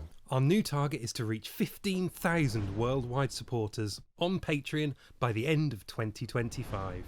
This will enable us to continue expanding the Time Team world. Enjoy front row seats for the greatest show on Earth and under it.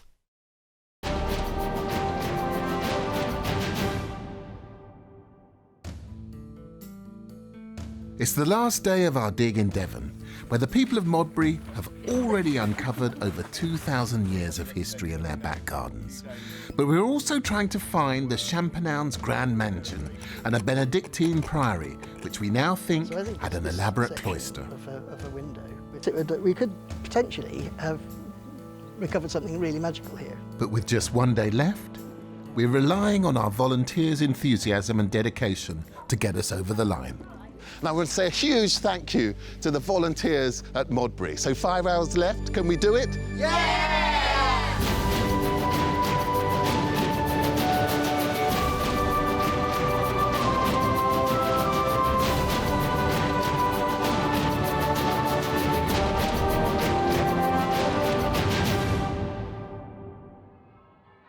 It's Sunday morning and a special day at St George's in Modbury, because it's the last day before it's closed to complete the renovations. My name's Jim Stetson. Hi Jim, nice to meet you. Nice to meet you too. And Jim's keen to attend, because the Stetson kindred have been contributing to the maintenance of the church for many years. We've got 16 test pits open so far, and Carenza wants to find out whether Simon's geophys has picked up the walls of an unexpected substantial medieval house in the school grounds. Every test pit is like a piece in a jigsaw puzzle. And you think when you're doing a jigsaw puzzle, you're kind of putting the pieces into place, and each one tells you what's going on in that area. And the more pieces of a jigsaw puzzle you've got into place, the more you can see what the picture is. At the moment, the whole area of Modbury is blank, apart from our 17 test pits. And there are little bits of the jigsaw puzzle, and this is one of them.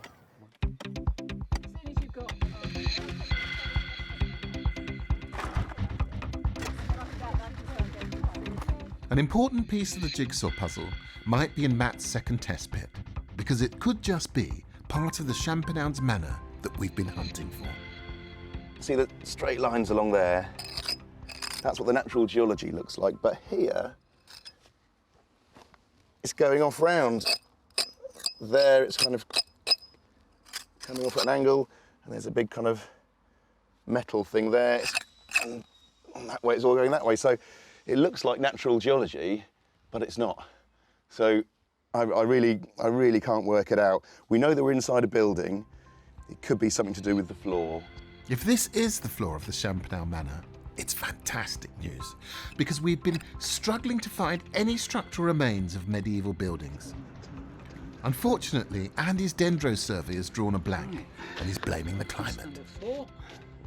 Here we've got happy trees. Well, of course, we're in Devon. Unfortunately, yeah, they're getting lots of sun, they've got all the nutrients they want, so they're putting on wide rings. So you get a big timber, big enough for construction in only 30, 40 years.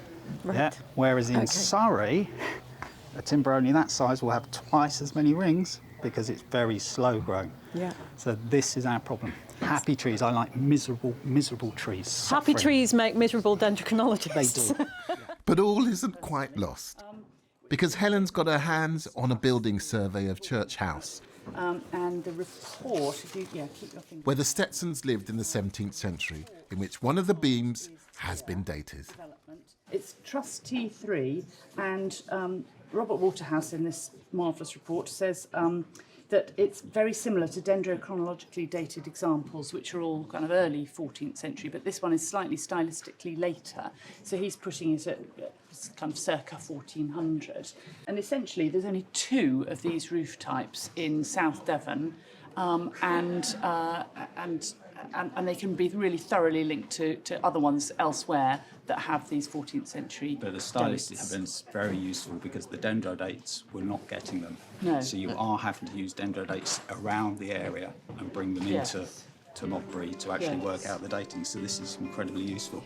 Armed with this new information, we're moving our investigations to the old Rose and Crown pub, which we believe was here in the medieval period.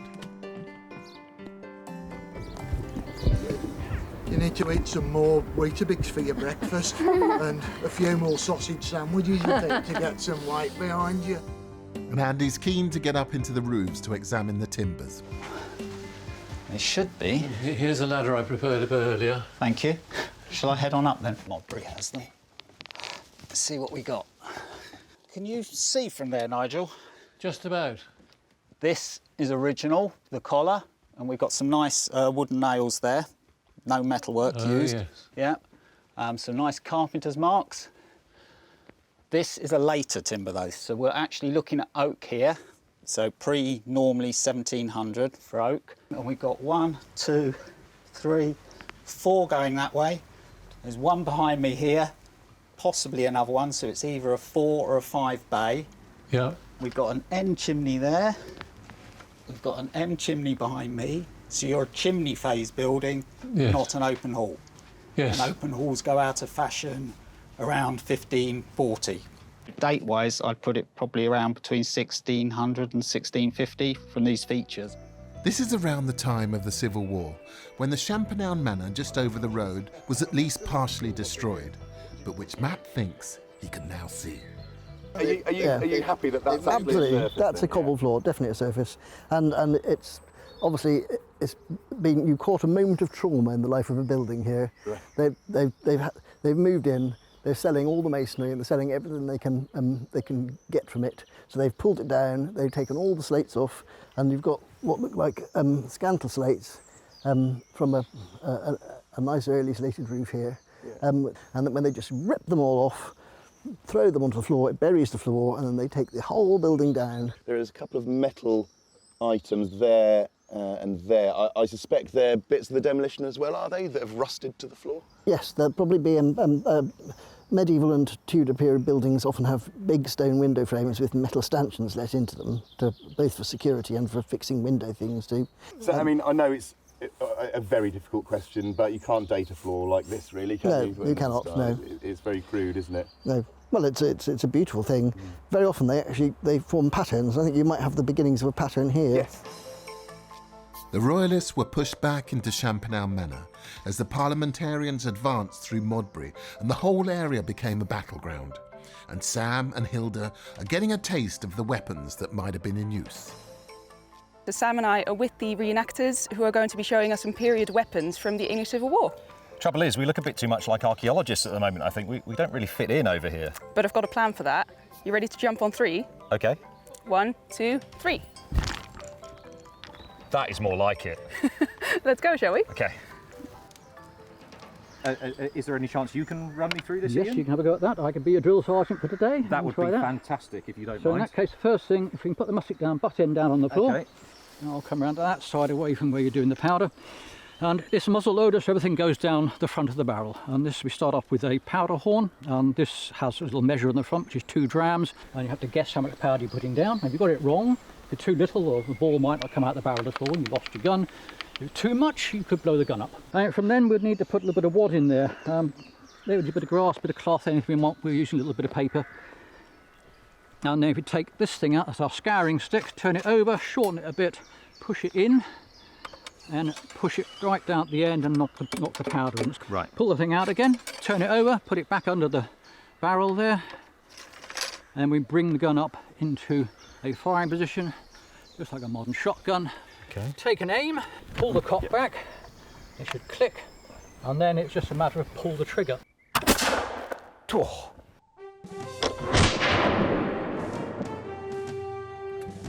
Imagine thousands of soldiers fighting through the streets of Modbury. The Royalists, vastly outnumbered, eventually tried to make their escape down Runaway Lane, where Stuart has a new theory. I've put a ranging rod at the side there, and I've put my map just on a surface up there, because what we have here actually are 2 roadways, one cut into the other. At the level up here on the ranging pole, everything from here downwards is actually vertical sided, cut straight down, and in places actually cut through the rock itself. Tremendous undertaking, and you can see that going all the way down over the brow there, and above it there's another level heading up to where the hedge line is up there. So what I'm seeing here is a phenomenon I've seen in many places, where you've actually got a roadway, a hollow way, and that's up there. But later in date, it's actually cut down deeper to make it more stable, more substantial in effect for carter traffic, continually using it. And that often occurs in the 18th century, and I think that's what's occurred here. So the runaway lane that the royalist troops retreated along, in fact they would be walking at this height, almost on my height itself. Their feet would be on my head, as it were, and this is the level that they were retreating down the road, not where my feet are at the moment.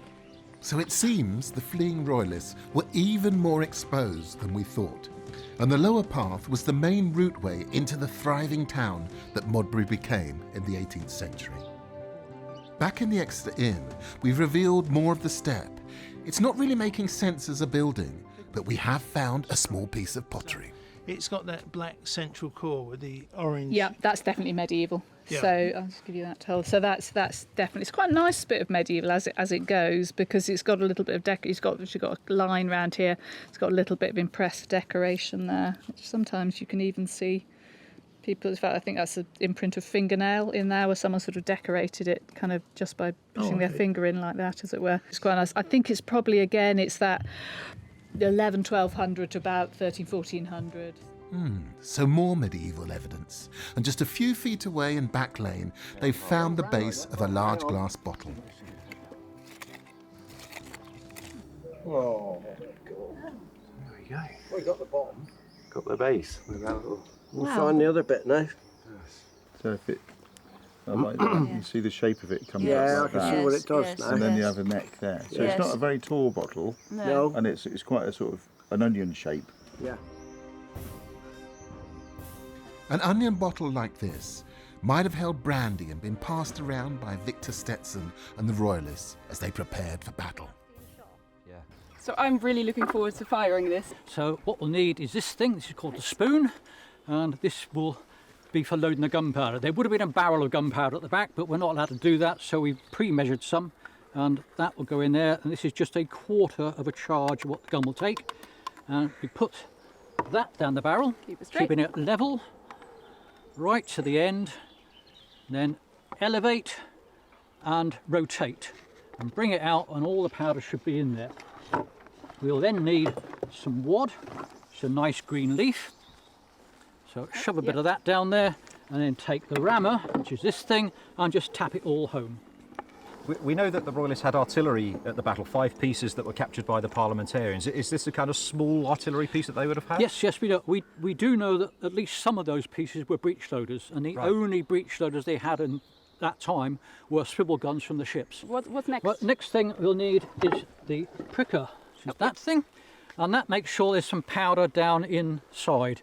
You should be able to feel it down there, and now just pour powder in until the hole is filled. Enough to fill it? Yep. Right, you need to take hold of the tiller like that, Okay. brace it, stand sideways into it, and then she'll be fired. Because it's going to be a recoil and quite a loud bang. Well, it might be. Ow! Oh my goodness. Bang. That is a loud bang.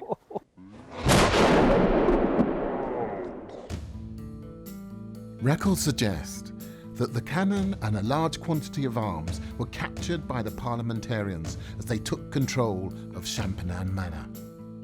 So we've cleaned up and photographed the floor, but I couldn't resist just taking up a few of the cobbles to see what's underneath. And what we've got there is a bit of mortar, a bit more building material, and that looks like some kind of mortar base that all these cobbles have been packed down onto. So I've just taken out 3 or 4, but if you look at them, you can see there this very angular broken stone, but that's the surface. They were laid upright like that, and look how worn and smooth that. So Nikki cleaned this one, we've had this one cleaned as well, there, and people must have been walking across these, you know, for a very, very long time to get them that worn. It's really beautiful. So if these cobbles could talk, they tell stories about the Champagnat family as their fortunes rose and fell from the 14th century to the Civil War. So I've come into the garden to meet this amazing Tudor lady who's curtsying to me. Who are you? So I'm here today dressed as Catherine Champagnat, and she's got a very close connection with the house that used to stand on this very spot here in Modbury, and it's absolutely wonderful to be dressed as her and standing here. At what point are you born? Around 1519, and she spends her childhood here. Her father, he serves at King Henry's court, so they're a high-profile family in those times. But like many women of her time, she's married very young, possibly betrothed around 12 years old, married sometime soon after. She's actually going to marry twice. Her second husband is a man called Walter Raleigh, or as some people say, Walter Raleigh, and she has some more children with him. The youngest boy is Sir Walter Raleigh, so you're talking to Walter Raleigh's mum. Oh my goodness. So you are born about 10 years after the start of Henry VIII's reign, and you're living throughout the 16th century. And when you think about the test pit that we've got here, it's just thrilling, isn't it? It is. Those stones might well have been here when this woman was walking in this very place. Yes. Isn't that absolutely I'm magical? sitting on one of these carved stones, which could have been a fireplace. So this could be a fireplace at which Catherine Champagnat warmed her hands. And warm her hands. I'm absolutely sure it must be. Lady Champagnat. She might have walked from her manor house through the Priory to the church, where Stuart's beginning to reveal a much earlier story. I'm presently looking for the circuit of this possible Iron Age hill fort, which ran, I suspect, in front of where the church is now, and there's an earthwork off to my left. I've just seen Lady Champagnat, Catherine Champagnat, is that correct? It is very pleased to meet you, thank Master. you. It's not often that you meet a lady in the course of doing landscape archaeology. Thank you very much. Where the graves are, here on my left-hand side, the slope is actually, it's getting steeper and steeper. And by the time we get to the edge of the churchyard, we're actually quite a way below the level on the top where eventually the Priory was established. And I'm fairly confident that that slope is a residue of that prehistoric earthwork, which makes it really interesting because the church itself is laid along its alignment, and that may account for why it's not a truly east-west church, it's more north-west-south-east. That when it was placed here, there was something in this landscape which helped dictate its layout. All this ties in neatly with Derek's survey of the wider landscape, which shows Modbury has striking similarities with other nearby Iron Age hill forts. Very similar in character, as you can see. And if I bring up one more, which just happens to be our village of Modbury, you can see that the characteristics, the style, the shape, the structure of our enclosure around the precinct is almost identical to these two prehistoric monuments. And I'm willing to bet that this started life as a hill fort. I like what you're saying. I really do. This is wonderful because I think Modbury offers such a rich time depth of landscape. What we've got is the hilltop enclosure, we've got the Priory up here by the medieval period, we've got another major influence, which is a stream. But interestingly, it's a very substantial settlement at Doomsday. By Doomsday, there are 54 households, I think, recorded. And how does that relate to the rest of the country? Is that? It's in the top 20% of settlements so it's big by that period. You've got this one curving back lane. See how different it is to everything else. I think that's a residue of that kind of Doomsday pattern of settlement, just being fossilised in that lane. As the Norman conquest evolves, as it were, and the town gets richer and the economy increases. And Modbury is really unusual. So it's actually got 4 manor houses, which is that's bound to affect how the settlement evolves. And you can see different patterns of burgage plots. These are long and thin and curvy, these are big and so on. There are different patterns evolving to respect the different manors. In the school test pits, where we found the medieval roof tile, we thought we might have found one of these manor houses, but there's no sign of it. You said that in the sort of tone of voice which says, and we haven't found it. I didn't say that. No, I know. No, but that's what it was. I didn't say that. I was being very upbeat. Yeah, you know. We haven't found anything yet. Brilliant. Right. And we've got about 40 minutes to go. You've definitely got a career in this sort of thing, Ed. Oh, gosh. So, keeping then, what have you had out of it and where finds? Just some flint, I think. That again, I think that's almost certainly, it's not the other half of this, is it? Oh yes it is, isn't it? Yeah. Oh well, there you are, you see, so that's all kind of working. All one piece. Yeah, so that, in fact, and you can see now you've got all of it together. We're talking about one facet, second facet. There's also another facet here, that's also man-made or human-made. Yet more evidence of a prehistoric past in Modbury. The community has been working tirelessly despite the baking conditions. Time team descended on Modbury. How has it been? Hopefully it's been a positive experience. Yeah, it's been a very positive thing. It's been great to hear of the school doing work in their field. I've got small children at the primary school, so they came home to tell me about that. It's been lovely to walk around and see the scouts out and about, digging various pits.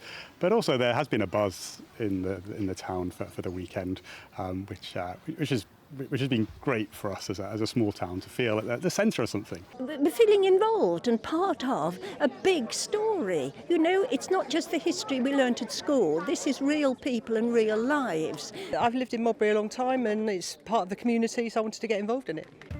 There's only a few hours left of the dig, so Carenza's beginning a lightning tour to see what's coming up, starting in the garden of the old Rose and Crown.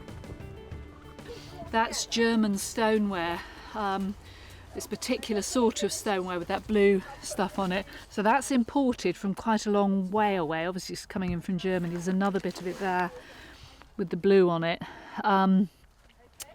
That's going to be sort of just after the Civil War, but it's quite wealthy stuff. And we haven't had very much of this at all from any of the other test pits in Modbury, so it's quite special that you've got any of that at all. So we're just starting to get a little bit more of a sense of Modbury with a bit more international trade coming in. That's a nice bit of medieval pottery.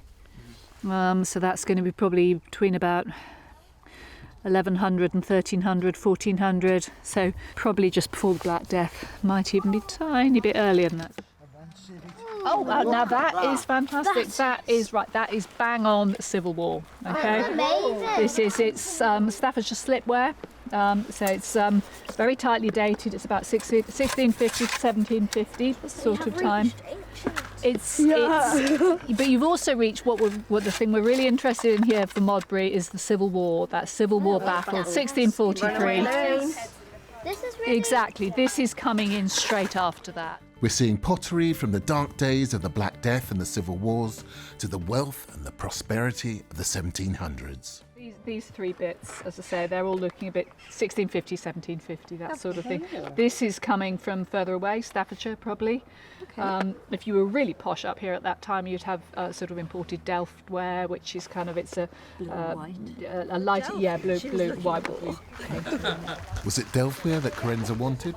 Because it's blue, I'm going to go and have a word. Yes, catch her with it. Right, well that is amazing because that looks possibly like Delft ware. Actually, yeah, it does look quite like, because it looks like it's hand painted. You obviously get later kind of, you know, the kind of willow pattern plate that you get that's really common, you can buy in the shops still today. But that has a white fabric, whereas this is much more creamy coloured fabric. So this is an earthenware, and that looks like that's brush painted rather than transfer printed. That's amazing though, that is great to have that. And it actually again picks up that sense of actually maybe this is a little bit special here. So again, really top problem, and it is literally, it's 20 to 2 now, and we've got to finish at 3 o'clock, so you've got kind of an hour and a half. You can obviously carry on after that, right. And you've got reinforcements, look at that. The wealth injection of the 18th century came from the manufacture and sale of fine woolen serge cloth. And so we actually know of a particularly successful man called Richard Perring, and he was a serge manufacturer and a banker. And during that particular period of time of the sort of early 1800s, when he was around, Modbury was the place for serge manufacturing. So a lot of the local people would have been involved in that industry. The whole Perring family were doing very well for themselves with serge manufacture, but unfortunately in 1825 crisis hits, and there is something called the Panic of 1825. It affects people up and down the country actually, and it also hits Modbury. A lot of the banks fail, and it means that all manner of people in all levels of society around the country many of them experience financial struggles, and the Perrings are no different. Richard Perring is declared bankrupt, and in 1826 there is a bankruptcy commission for him at the Exeter Inn. The Perrings lived in Church Street, and their rising fortunes in the 18th century are reflected in the Georgian decor. This is really exquisite Georgian work, late Georgian work, and you can see the sort of, compared to the details we've been looking at, this is a high-end house, and you compare it to the high-end house we saw at the Exeter Inn. This is very, very different, much more delicate. This is probably all on close-grained pine, and this one will be modelled in gesso, which is like a sort of very fine plaster, and just everything is sort of like exquisite and niminy piminy, and it's gorgeous. People love it.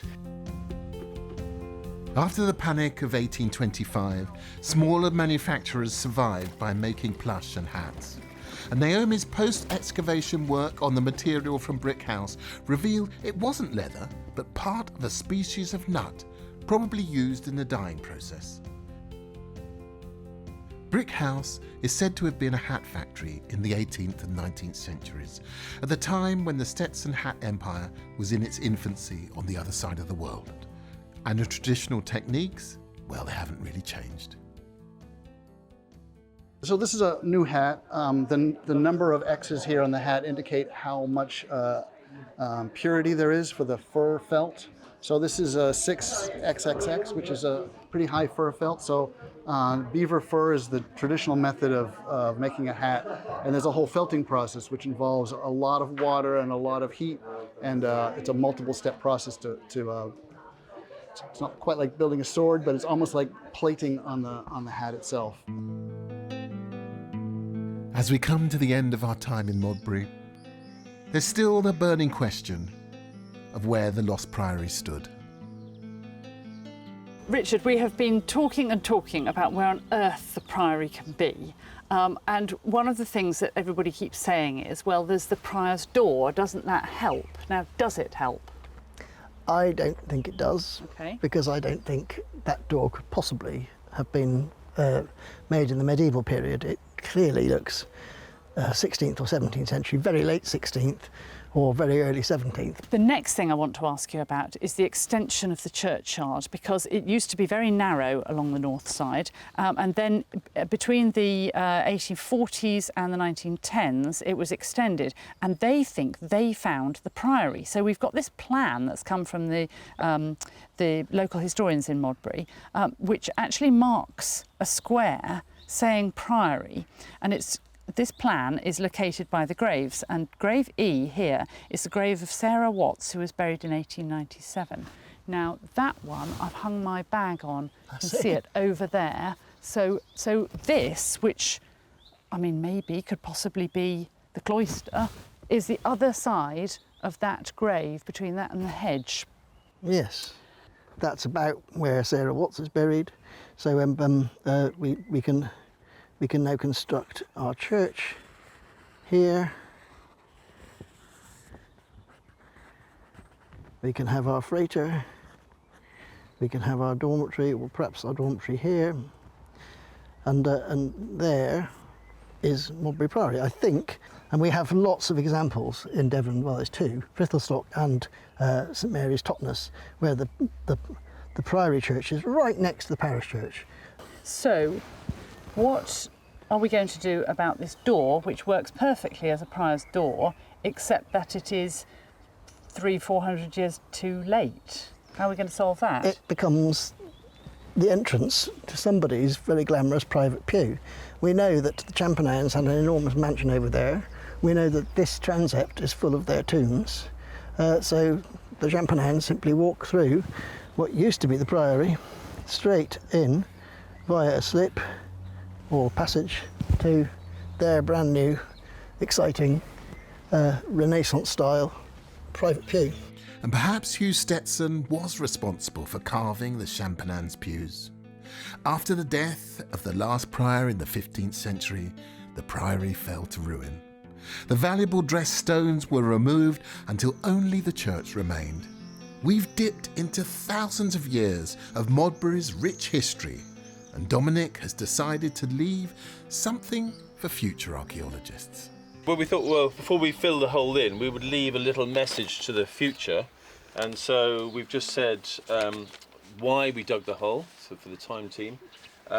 We get told it's owned by Mum and all the people that helped to dig it.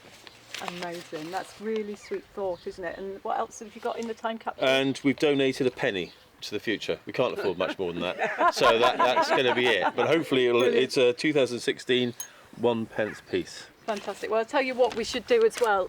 Time team mug. Oh, Why don't we brilliant. put that in as well? What an excellent thing. That would be wonderful to go with our message, the activity. There you go, chaps. See you in another 500 years. Our time here has come to an end, so we're placing all of the most interesting finds into our map of Modbury to help tease out the stories that have emerged from our test pits. So it's been a fantastic 3 days. We've managed to find an awful lot of stuff, dig an awful lot of test pits. 13 and 14, modern, we didn't find an awful lot there. But actually moving round to test pit 7, that was the Rose and Crown originally, the inn. And we found some really nice assemblages there, really connected with the pub. So we got lots of clay pipes coming out of there. We found some lovely 18th century Westerwald tankards. Moving round to test pit 9, and we were hoping to find maybe something associated with the manor itself. We did find actually some lovely bits of ridge tile and some roof slate, and the nice bit of imported Portuguese redware. In our primary school test pit number 10, we've got some lovely 13th and 14th century medieval pottery, and also a bit of ridge tile as well that's also medieval. So that was a surprise one in Test Pit 10. Also in the primary school, we found some struck prehistoric flints as well. So this is our earliest find, going all the way back to prehistory. And in Test Pit 2, up on Brownston Street at Brick House, where we were looking for perhaps indications of something industrial, we've actually found some really lovely medieval pottery. So we've got 13th century. This is a bit of a handle. But actually, I think for me, one of the star finds actually is one of our earliest, or the earliest bit of pottery that we've got from Modbury, possibly ever found to date. And this takes us potentially all the way back to the Doomsday Book. Oh, wow. So we're looking at from 1000 to about 1100 AD. And what on earth is this? This looks like clay pigeon shot. It is, but what's fascinating that's come from that garden at Palm Cross Green is we've got the remains of, or fragments of, a slate roof. And I really like the idea that that might just be the roof of the original house. Helen and Richard, our Priory and our Manor house, do you think we managed to get a sense of them? I think we've definitely, I mean, beyond reasonable doubt, I think, got the Priory. Oh, really? We haven't actually encountered it physically in the ground, but we know where it must have been. And my eyes are stretching towards Test Pit 12, which I think is the nearest one. And what did you say that was? So Test Pit 12 was actually dug in the graveyard of the church, and they date back to 13th, 14th century. Wow. So that's 1200s, 1300s. It's absolutely perfect, isn't it, for the Priory? That could be Priory rubbish. We were looking, of course, for the remains of the Champernowne mansion, and it basically has been completely exploded and spread all over the place. So all over the town are fragments of this house. I think they really are definitely from the Champernowne house. It just seems to have been abandoned after damage and then just gradually dissolved. So that garden is particularly rich in fragments of this wonderful great 16th or 17th century house. And could that have had those slates on the top of it? It could very well have had those slates on top of it, yes, quite. And Corenza, pushing the timeline further back, I mean, were there other things that you felt that we should have? Yeah, well, I was interested in where the medieval settlement had been and what traces we could find of that. And we've certainly got traces of it sort of along where you've got those medieval burgage plots stretching back in the centre of the town. We've got some quite nice bits and pieces around the manor there. But we've also discovered two new nodes of medieval settlement. One up at Test Pit 2 and 3 there, where we've got all of that medieval pottery, 12th, 13th, 14th century, from two different test pits. And then at school as well. Quite a long way again, another node of settlement. So it's like the settlement has perhaps outlying, really intensive farmsteads, quite wealthy. And then, of course, we've also got, pushing it right back, we've got prehistoric flint from those two areas in the upper bit of the landscape. Yeah, so there's a prehistory to this Modbury story as well. Now, I mentioned at the start that we had an idea that there might be a prehistory to this site, and Stuart and I went off into the landscape in very different directions, but actually we came back together right here on the precinct around the church, where both of us believe this was a later prehistoric enclosure, part of a network of enclosures that manage this landscape and manage the trade through this landscape of things like this. This is a tin ingot that was found among 40 in the River mouth. And these would have been traded from Dartmoor down to the coast and over to the continent. But then something happens at the time of the Civil War that obviously kind of changes things. I think so, yes. I mean, clearly the medieval plan of the town has survived virtually intact, but there are very, very few medieval buildings left. We managed to identify only about 4 medieval buildings, and even one of those was the church. Everything else seems to have gone, particularly in the upper parts of Church Street. And I suspect that really there was some massive disaster, some terrible trauma, and the buildings seem to be reconstructed in the later 17th and early 18th century. So it's like... And that's really reflected in the pottery, actually, because when you compare what we've got from the test pits here with pottery from test pits elsewhere in other villages, we're finding virtually no pottery of that sort of 17th century and early 18th century date. I mean, there's a little bit of sort of Delftware type stuff, but very little of it. So it really looks as if the settlement, the reason that those medieval houses were perhaps destroyed during the Civil War, not rebuilt, because people there aren't as many people here, and those that aren't here don't seem to have very much spare money to do anything with. So the population and the economy, it just kind of falls away just immediately after the Civil War. It's just Compared to other places, that's Yes. what it looks like, and it fits the bigger picture, don't you? And then it rebuilds as a Georgian town. Yep. And it's the town that we would recognise today. Gosh, what a wonderful way of navigating what appeared at the beginning to be a very complex and confusing history. The community of Modbury has opened up their houses and their gardens to us to try to find out more about the origins of a town that bears the scars of wars and fluctuating fortunes. Look, these two. Look-alikes. Come on, John, look at the camera. Look-alikes. Yeah? We've been able to connect Jim with the history of the Stetson family, who were pillars of the community during the 17th century. It's been a remarkable experience. It's really hard to put it into words. I've had this bracelet on, so I know I'm shackled to fame for about 3 days, and then when I go home, I'm going to go back to normal. We've traced the story of Vincent Stetson, who left for America after he was hunted down for his royalist sympathies during the Civil Wars. Although we found little archaeological evidence of the manor, which was destroyed at the time, comparative examples have helped Richard and Bear create an artistic impression of what it might have looked like. Richard believes that the Benedictine Priory had a cloister and probably had its own church nestled against St. George's, which stands here today, on the mound at the top of the town. And the mound itself reveals a much older town of an Iron Age hill fort surrounded by an ancient landscape.